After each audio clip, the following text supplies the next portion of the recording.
about all things Messianic Judaism. Each episode, we will be sharing our opinions as we tackle some of the biggest issues in Messianic Judaism. Now, here's your hosts, Rabbis Eric, David, Jonathan, and Toby. Hey everyone, welcome to this episode of MessianTics. I'm joined here today by Rabbis Toby, David, and Eric, and we are talking today about some of the crazier stuff, some of the nonsense we see online, particularly on social media, also things like YouTube comment sections, which I guess counts as social media, that we see particularly from the Messianic Torah pursuant side of the body of Messiah, some of the crazy stuff that exists there, and just kind of, advising people to just stop, just need to quit some of the stuff. And we were talking about this on the way in, we could just ignore it, we could just not look at it, but for us as leaders, the truth is we have to deal with it, we have to deal with the repercussions of it. And a lot of the times, those same people doing the crazy stuff are the people who show up to our doorsteps, looking for fellowship or congregations, and then we have to deal with them in person. Truthfully, I would rather them not show up internet radicalized from a lot of the crazy stuff on our doorsteps. It's a lot harder to deal with people who are internet radicalized than it is someone who is just showing up like, hey, I was reading my Bible and I was curious, or, I knew a friend or I knew a family member that was Messianic, and, there was some good fruit in their lives that kind of pointed me in this direction. That's a lot more desirable to deal with than some of the nonsense. So some of the big things, like outlandish arguments that appear, particularly in comment sections, over completely unwarranted things. For example, we know there's an argument about when to count the Omer. Like, that's been around for 2,000 years. Like, not new. It's been on the shelf for quite a while. And it's things like someone will say, "Happy first day of the Omer," like completely genuine, just wishing them and the people who are counting along with them happy first day of the Omer, happy second day of the Omer, whatever. And then someone will jump into the comment section, well, actually, it's does not start for another 6 days. And, start this whole diatribe about, why the scripture says it's supposed to be on Sunday, the first day of the week after the weekly Shabbat, and then you have everyone who jumps back at them on no, it's talking about after the high Sabbath, the high day of unleavened bread, and it gets really obnoxious and really annoying, and I'm going to be really obnoxious talking about it because, frankly, it all irks me beyond what I think is my rational discipline of my emotional faculties. So let me jump in and say this. Most of these discussions are over things that really are somewhat important, but not the way that they're presented. In other words, if I feel like if I actually want to teach somebody something and have an impact in their life, I'm not going to do it by arguing on social media with somebody I've never met and have no relationship with. I'm going to have an actual impact. I actually have, in other words, Rabbi Jonathan and I work together. We have a relationship. So I can openly speak into his life, and right. He can openly speak into my life because we've opened that door to have influence in each right. other's lives. Right. A lot of this nonsense that goes on over the internet is done by people who have never met anybody. Right. And complete they're strangers. Complete strangers who have no reason, even right. if you're right, they have no reason right. to accept your input because you don't have standing in right. their world. Yeah. And so it's important that, not that these, like, for instance, I think it's important to know when to count the Omer. Right. Not so much that I hate somebody who Absolutely. doesn't do it like I do, but I think it's important because we should strive to be observant to the Torah as much as we're able to. But I think it's absurd to start to respond to someone's post by starting an argument especially if you have no relationship with them outside of being a Facebook friend or a Twitter friend or whatever they call it now, ex-friend, like an ex-man. That sounds terrible. An ex-friend. He's an ex-friend. We're not talking anymore. So followers, whatever it is, but we need to understand the damage we do when we interact with somebody we don't have an open door in their world, and because they're going to reject what we say just because we don't have standing. We don't have the ability to speak in their lives. Right. And when we're talking about something like counting the Omer, which you brought up, that argument was had by the Pharisees and the Sadducees over 2,000 years ago. They spoke Hebrew. They understood Hebrew. They knew what the Torah said. They were 2,000 plus years closer to the event than we are. And they still disagreed on the interpretation of the text. So it's not as cut and dried as we like to make it. Right. I do it the way I do it because I feel it's the most correct and it's in unity with the nation Israel, the Jewish people. But even with all of that argument, I'm so far much further away from the actual events that I'm not willing to lose fellowship or relationship with somebody over that. At our congregation, we're going to do it in unity, but if somebody from our congregation wants to count the other count, they're welcome to do it as long as they don't start a battle with us, and definitely aren't okay to do it as a battle on the internet with people they don't even know. I think that the root issue is, and I'm not going to stray away from the messianic thing, but I think that the root issue is social media, and just I see the appeal as a human being. I see the appeal of going, wild on social media with all of your views and starting arguments and things like that. And the reason why that is because on social media, you are in an echo chamber. A lot of your followers or the people you follow are people that agree with you, or could be your friends. Many of them are, and supporters and things like that. Right. There's also just the old-fashioned, you are not engaging a person face-to-face, so they don't have the luxury of responding in real time with their emotions, with their countenance, with the physicality of being face to face. Right. I remember it's not a social media situation, but I remember one time a person. This is years ago. It's like over 10 years ago. A person had I'd caused them some kind of offense, and they called me on the phone. Which, next best thing from being in person, but here's what they did. You ready? They called me and said, I want to tell you some things. And I said, okay. And they said, I wrote it in a letter. I'm going to read it to you. And I'm like, that's manipulation, man. You're going to call me up and read me a letter, so I got to sit and listen to you, and I can't respond. You're just going to... We can't have a conversation like two human beings. And that's essentially what social media is doing when you're posting the talking head videos. When you're basically dropping your knowledge or what you see as the truth, and you're leaving, and it essentially becomes this verbal war where people start lobbying things back and forth, and there's no real discourse. Too many people haven't been hit in the mouth over things they say. And oftentimes the way people are on social media is not how they are in real life. Because there is a shield of being behind your phone or your computer. So there is this, they have this increase or injection of false bravery. Where they can say and think that there's no consequences to it. They come dawdling down the path, the prophet of uneducated opinions. Right. So you're in an echo chamber. You either have no audience or you have your audience, which to me is tantamount to being a kid in your room with your audience of teddy bears and toys, that are like, of course, you're standing them up to listen to you. Of course, you know what I'm saying? It's ridiculous. So I think social media is not, I think it is a place used wisely to share things. I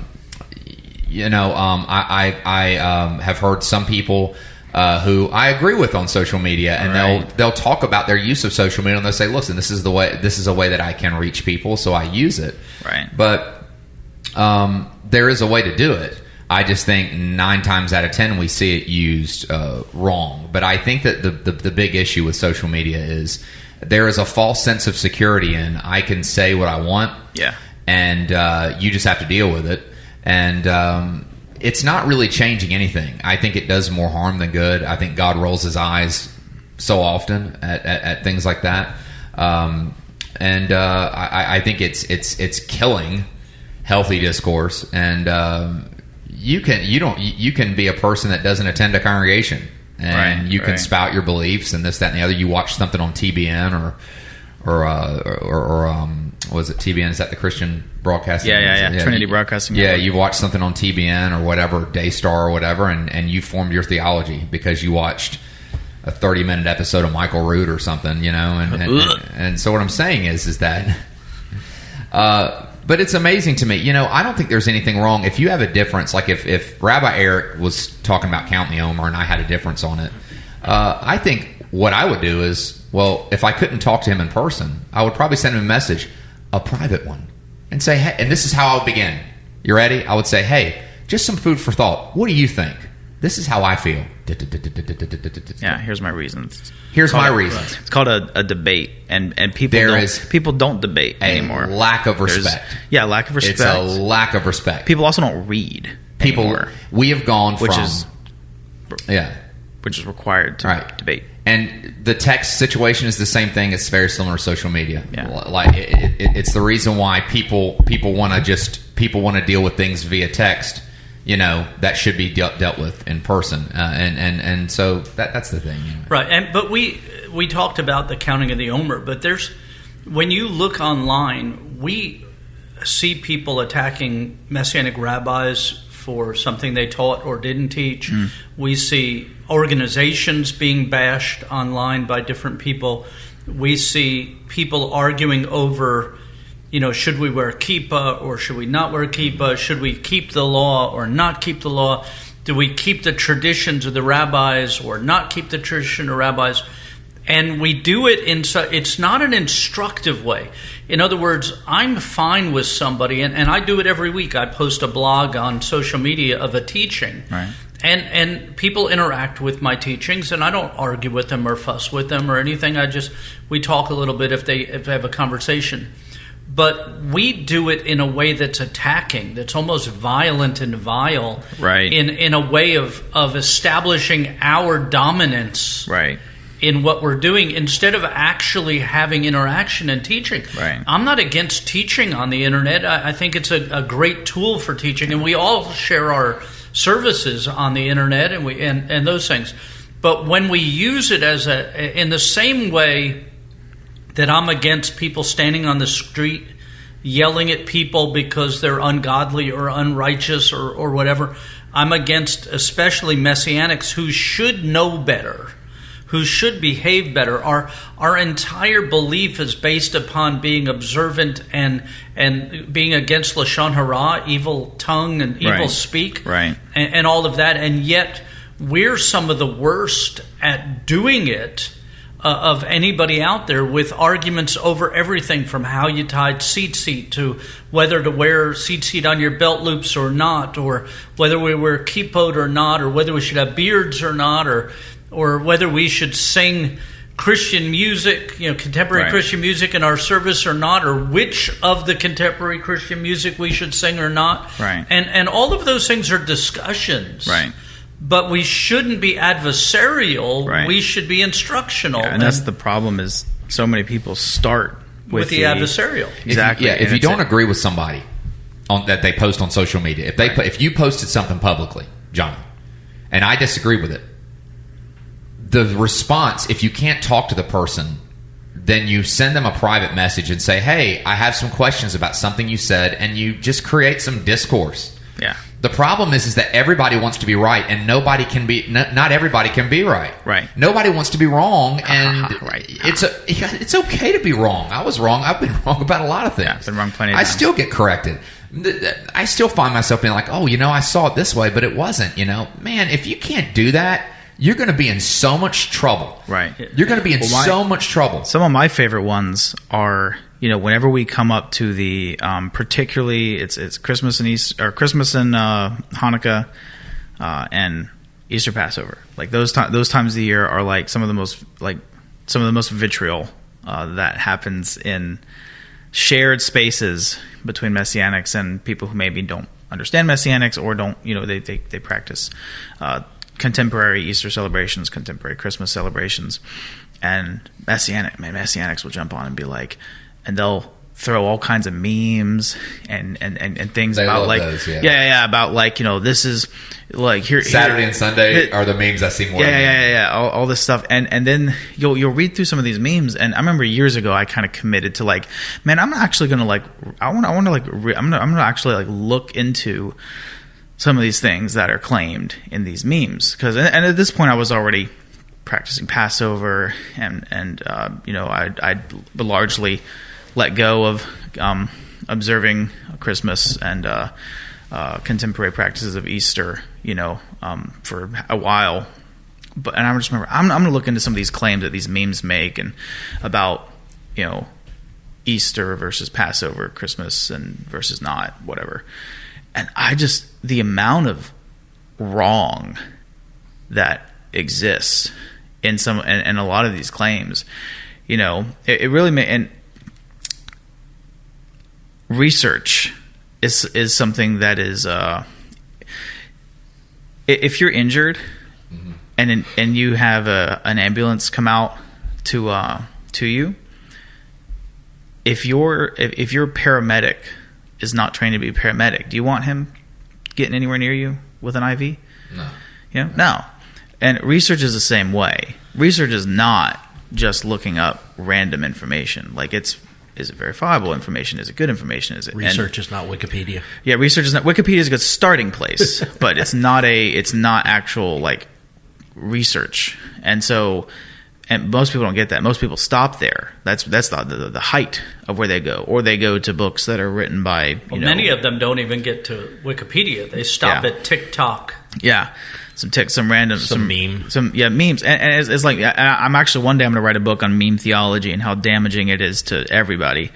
But it's like there's a lot of people, you talk to them, you're like, dude, you converted to something based on memes.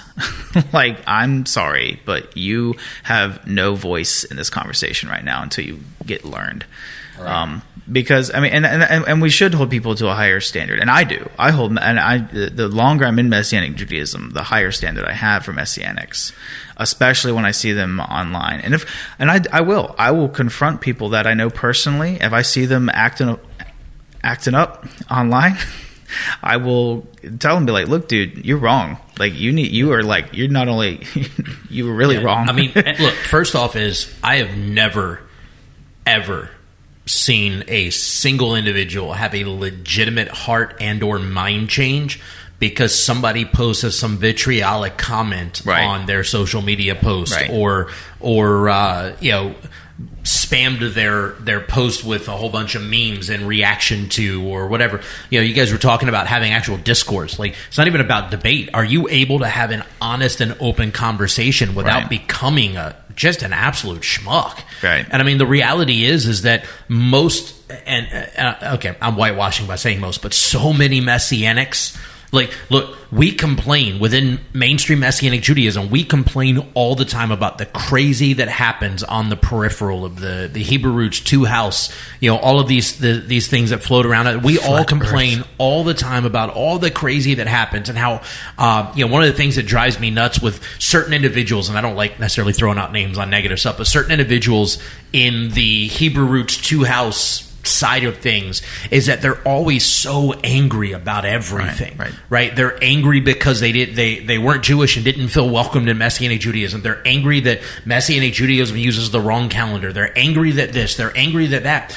And what's our response from mainstream Messianic Judaism? We complain about them being angry by then being angry. Being angry. And we respond to people out of anger. And I see it all the time. here recently, and again, I won't name names, but here recently, I watched as somebody who I know, who I've known for a number of years, posted a comment posted a post about using the Sadducean count for the Omer, which I don't personally agree with. It is what it is. I figure at least once every so many years we'll be in alignment. Yeah. Once every so many years, both counts land on a Sunday, and it's Right. great because we can at least be in unity once every so often. Right. But nonetheless, so they posted that they were counting this way this year, and instantly everybody and their mother, that's not how it's done. That's not. This isn't right. I can't believe you would do that. And everybody's on it. And then a Messianic leader, and I don't think it was necessarily in response to this individual at all. I think it was just in response to all of it. A Messianic leader posted something that just went on a tirade about the Omer, about the 8th day of Passover, about all this. And it's like, that's cool. That's fine. Like I'm not like robbing you of your opinion, your thought, but there's a way to do it in love. Like we just, in our Bible study on Tuesday nights at CMC, we're studying through John's letters right now, right? And 1 John 4, like the whole idea is love. Like God is love. If we've encountered God, we should encounter his love. Right. He loved us despite the fact that we weren't worth loving, and he gave his only son so that we could experience his love, and we should love other people like he loved us, and so on and so on. And we in Messianic Judaism so often don't respond out of love. We respond out of aggression, out of anger, out of being upset, out of, you're bashing this, or you're this and that or the other. And look, and it's not just on the peripheral in Messianic Judaism too, right? There are those in Messianic Judaism that will respond in the same way to anybody that adheres to a more rabbinic approach to Messianic Judaism, right? How could you possibly want to live by the Talmud or live by the rabbinic opinions on it? They don't believe in Yeshua. Why would you subjugate yourself to somebody that doesn't? Nobody said they were subjugating themselves to anything. Right. But they said they want to live in alignment with, and you know what, as far as I'm concerned, if it's not a salvational issue, let's try unity. Let's try to uplift and encourage each other instead of breaking each other down. How much different could we actually present ourselves to the world if we said, you know what, let's have a conversation offline. Yeah. Let's go get a cup of coffee. Let's go get a beer. Let's go have a cigar. Let's go do something constructive other than bashing each other in front of millions of people online. Let's go do something constructive to have a conversation about it. Yeah, I always think about these conversations by thinking, if you were wearing a T-shirt that said, "Hey, stupid, come join my congregation," that's what we're doing when we attack somebody publicly, calling them ignorant and calling out their ignorance. Right. It's like, "Hey, stupid, you're dumb, you're ignorant, you don't know what you're talking about. Hey, come hang out with me." Nobody's going to respond to that positively. Right. Nobody is going to respond to, "You're stupid, and I'm right. Come be part of what I'm doing." Where we see in the Bible that says, "Let us show you a more excellent way. Let me show you a better way. It's not an adversarial. It's not a 'you're stupid, you don't know anything,' but hey, can we let's reason together. Let's talk about this." Right. And unless you know better, and then I'm bust your kneecaps. But yeah, I mean, it's just we need to understand that these are important issues. When we count the Omer, when Shabbat is, when a day starts. What day of the week Yeshua died on, all of those things. These are important. How to do things in a biblical fashion are so important that we should discuss them, but never by just bashing and attacking. You're not going to get anywhere doing that, and I know that because years ago I was involved in, and Jonathan, you were involved in that also. You took the opportunity to cast the spear as soon as somebody, like you were waiting for the fly to land in the web so that we could jump on them and tell them how ignorant and unlearned they were, and waiting just until the person said the right thing so that we could fire our spring-loaded adversarial argument at them. But you don't win people that way. And we as Messianics, especially if we're trying to share with people what we feel is a biblical walk with Messiah, you're not going to be invitational to them if you're adversarial to them. I think it's important to look at the fact that when Yeshua walked the earth, what a radical idea to look at his example, right? Audacity. What a concept. How dare you? It's interesting. It was the Pharisees that were self-righteous that he had the harshest words for. And it was the Pharisees, though, that always presented him with these disputes about some kind of tradition. He never presented that to them. Right. He always was pressing the core values of love and justice and mercy and trying to get to the deeper meaning of what the Torah was and stuff. And they were always like, "Oh, look, the hand washing. Oh, look, they're eating the heads of the wheat on Shabbat." Right. And Yeshua was always like, "Oh, wait a minute. Let's look past that, you know." And it's amazing. You show me a chapter and verse where Yeshua went up to a Pharisee and said, "Hey, I don't like how you count the omer." Because it's ridiculous. Because Yeshua said, let's look to the deeper. What's the greater meaning behind even doing it? You know, you don't even know that. Right. And I think that that's the biggest problem. And I feel like, and it's insulting, I think, to the Messiah. And I don't think that they're trying to be insulting, but I think it's just they have salvation. They know Messiah. They know that God loves them. So now it's like they set the weightier stuff aside when they're never supposed to set the weightier stuff aside. But it's almost like, well, Yeshua took care of that. I'm saved. So now let's go back to these little things that the Pharisees were focused on. And let's go back and let's revisit them. Right. And let's take that on. Right? And that's just what I see a lot of times. I'm like, I said, Yeshua not freed us from the law, not freed us from it, but freed us from some burdens and freed us from some fences that were being built around some things. There is a freedom in the Lord. Right. But Yeshua didn't throw the Torah away, but he certainly criticized the Pharisees that were that were doing things that that are essentially equivalent to what we see, I think, online, which is arguing about the Omer. I think that breaks his heart. I'm like, meanwhile, lost people are out there, and you're fighting about the Omer. What is the Omer? Right. What are they fighting about, man? Or any of those things, and that's just that's just one of the controversial issues. Yeah. I'm just saying that you show me where Yeshua. And what makes it worse, is when you break down what the Omer is, like the little measurements of grain, you know, it's like we're arguing over, like, you know, biscuits. That's what he said, and I think that's connected to what he said when he goes, you know, you swallow a camel, but you're straining a gnat. Yeah. He said and Yeshua was not trying to get them to find out what the right Omer day was. He was told the Pharisee, I think he was pleading with them. He said, "How are you going to escape hell?" Well, and what drives which is more important than knowing the Omer. You know? What drives me? Can I?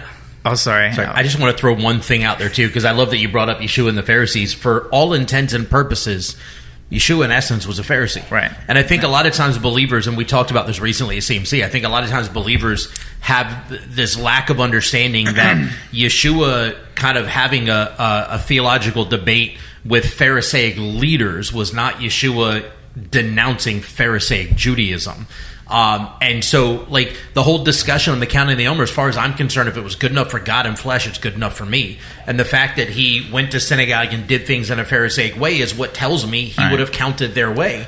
And so that's good enough for me. But at the same time, though I disagree with the other option on the count, I'm totally okay with going, you know what, we both love the same Lord. We both follow. I'm going to count my Messiah. biscuits one way. Exactly. You count your biscuits the other way. I just think it's just as important to focus on what Yeshua said, but it's interesting to focus on maybe the things that he didn't talk about. There are certain things that we fight over, and I'm like, well, wait, if Messiah didn't say anything, I think that's also important too. His silence on certain matters is important. Right. I was thinking about what Rabbi Toby said just a few minutes ago, and it made me think when they came to Yeshua and said, "What's the most important commandment?" Counting the biscuits, brother. He didn't say counting the Omer, or when does Shabbat start, or how long after we see the first star do we do Havdalah, or do we celebrate Hanukkah or not, or any of the zillion things we argue about in Messianic Judaism. What he said was love God and love people. Now that's paraphrased, but that's the gist of it. Love God and love people. And now it's true that loving God and loving people requires us to respond to God's word and to teach God's word. But it has to be done loving. And Yeshua is a good example of that, as Rabbi Toby said.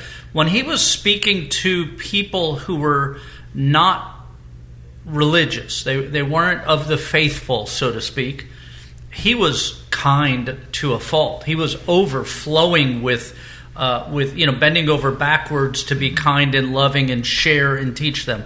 When he was talking to people who knew better, he was a little more forceful. But right. even when he was doing that, he didn't do it in a way that was hateful. He did it lovingly, teaching them, right. As you said, are you guys going to make it? Yeah, how will you escape? Yeah, right. How will you escape? Not you guys are dumb and you're lost and you should just go to hell. No. But you guys are fighting over this other stuff. Let's get you going to heaven and that'll fix this. I tell people all the time, I think it's dumb to make my bed. But my wife likes me to make my bed. Mm-hmm. So I get up and I make my bed because I love my wife. It's not a matter of do I understand her reasoning, right, or do I think that it's incumbent upon me, or even that my wife won't love me if I don't make my bed. It's that I love her, so I choose to do things that please her as a demonstration of that love. I don't argue with my wife over how dumb it is to make a bed, or that we're just going to unmake it when we get into it, or having 25 pillows on a bed is a stupid thing, or any of those things. It's just a matter of responding to what she desires. And if we would get so much further in sharing the message of God's love and His mercy and His grace if we actually shared the message of God's love and His mercy and His grace, and not all the things that you do after you right. found God's mercy, love, and grace. Yeah, and I think it's just disappointing that it didn't take even a year after October 7th, because after October 7th, it's understandable, but when something like that happens, and when October 7th happened, there was this across-the-board unification. Whether you're Messianic or not Jewish or whatever, it was just Jews. Right. We're very unified. And it just is so disappointing to see it revert not even a year back. And Israel's still in the thick of it. It's not over. But I'm just saying, it's like, so now we're talking about the Omer? We're talking about the Omer when Israel is under an existential threat. Now, I don't. That's when I'm going to break on the scene and be like, you know better. I'm going to bust you up. I'm just saying it's stupid. Yeah, not even talking about it, but arguing over it, like viciously arguing over it. And I mean, any of it. Whether or not to observe the 8th day of Passover, or whether or not to have an extra day with Rosh Hashanah, or kitniot or not. Yeah, or whether or not to eat kitniot, or whether or not to have cheese on a hamburger, and look, I'm not trying to devalue what somebody else's convictions are on how rabbinic or not they want to be in their attempt to honor Torah, right, or to follow the Word of God. But what I am saying is, along with what Rabbi Toby is saying, is we have far greater issues at hand than arguing over the things that haven't been settled in 2,000 years. Yeah, Hamas doesn't care how you count the Omer. Exactly. Hamas, Hezbollah, Iran don't care. They don't care in the least. What they do care about is seeing you all together and taking you out. The reality is we should actually be all together. We can't all be in the same place, but we can support each other. We can love each other. We can uphold each other. Look, the reality is, and we've talked about it before, the reality is this same kind of inconsistency and faithfulness and love to one another in the Messianic community and the greater body of Messiah is why we have the divides between the MJ and the UMJC, between the missional side of Messianic Judaism, the congregational side, why we have the here in the States, most Messianic congregations here in the States look more like Reform or conservative synagogues in the way they operate. Whereas in Israel, they tend to look much more like an evangelical church. Why? Because here we feel like we have to prove we're Jewish. In Israel, they're like, we're Israelis. we're Jewish. That's all that matters. And then we argue over who does Messianic Judaism better. Is it us doing things the Reformed conservative way, the pseudo-Orthodox way, or is it them doing things the church way and doing it on Shabbat? Is it like we argue over, but what difference does it make? Are we actually changing anything for the kingdom of God when we're bashing each other rather than actually working for the good? Like I had the Reform rabbi, he's not there anymore, but the last Reform rabbi in Mobile called me up when he first got there. He first got hired in as the interim rabbi. He was there for a couple of years. First got hired in, he gives me a call. He says, hey, can we get together for coffee sometime? You can come to my office. We'll have coffee. We'll chat. I was like, yeah, sure. So I go over to chat with him, and he says, look, here's the reality of it. He goes, you're probably never going to ask me to come stand on your bema and teach in your congregation. I'm definitely never asking you to come stand on mine and teach in my congregation. We don't see eye to eye on this whole Messiah thing. He goes, but the one thing that we do agree upon is the same people want to take us out. We have the same threat and the same enemy. And so all of the things that divide us really don't matter. The thing that unites us is that we face the same problems. So I think we're stronger together than we are apart. Can we have relationship? And I was like, heck yeah, let's have relate. That's what this should be about. This is a non-believing Reformed rabbi saying this to a Messianic rabbi. Why can Messianic rabbis not have that same reaction to each other? This Sunday, I'm teaching a class with a conservative rabbi at my synagogue. Now, we've done this before. Now, we don't agree on everything, but we've built a relationship where we can have conversation about important things like the messiahship of Yeshua. Although he doesn't accept him, we can have a conversation about that as friends, as adults, people that care about each other. Yeah. We can have dinner together. And so when he put together a lesson for one of the classes we were doing, he put together a lesson, and he went and included verses and things from the Brit Chadashah, from text he doesn't even believe in, because he wanted to be fair about how we were discussing the topic we were discussing. Right. And so we built this relationship where, and he knows I want him to believe in Yeshua, and I know he wants me not to believe in Yeshua. But we connect and teach and share with each other beyond that. And so I don't hide what I believe, but I don't beat him with it. I try to instruct and share, and when he has questions, he asks me, and he knows I'll answer him about those questions without being accusatory or making him feel like he's stupid or inferior, and the other way around the same way. It's just so important, and I know that we've jumped away from social media. I think it's the bigger issue, but the bigger issue is that it reveals that we would have so much more effect on our world if we actually followed the example of Yeshua, and if we actually put the salvation, the redemption, the need for people to be born again and become part of God's kingdom. The old preacher said you have to catch a fish before you can clean it.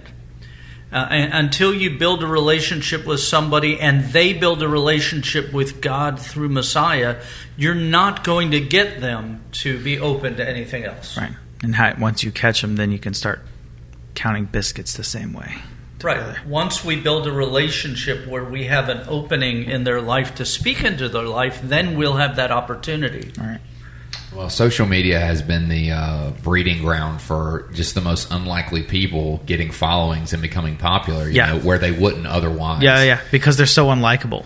Like in real life, so there's unhinged savages. And that wouldn't have happened, I don't know, 30 years ago. It just wouldn't have happened. And I'm not saying that's a good thing. Well, popularity isn't necessarily a good thing, you know.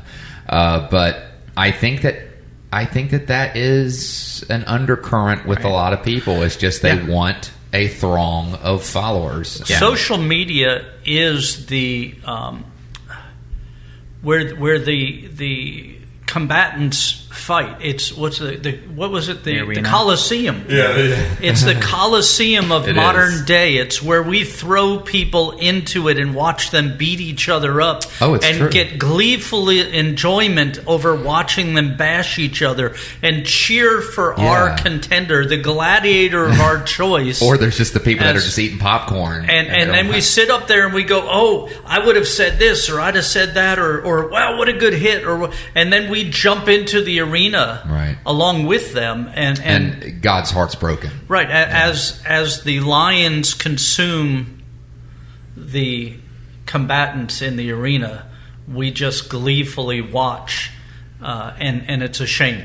Yeah, and it's not fun at all. But I imagine like the Apostle Paul, like just give him one of these phones for 30 seconds, he'd be like, I can't believe Messiah hasn't already returned. What is happening in this world? Like, can you imagine? It's unheard of, the amount of reach and the amount of exposure every single individual with one of these can have. And I think that it's intoxicating. Yeah. And I think that it's created an unhealthy lane of communication and advocacy. Everybody's an advocate now. And An influencer. But I think there's this attitude with Messianic Judaism that feeling like you're right. Right. Because you've gotten this revelation about the Judeo, About whatever. the Judeo part of Christianity. Yeah. yeah, And- yeah. Go ahead. There was a book I read years and years ago when I first became a believer by Frank Peretti called This Present Darkness. And in the book, he describes what's going on in the earthly realm and what's going on in the demonic and heavenly realm.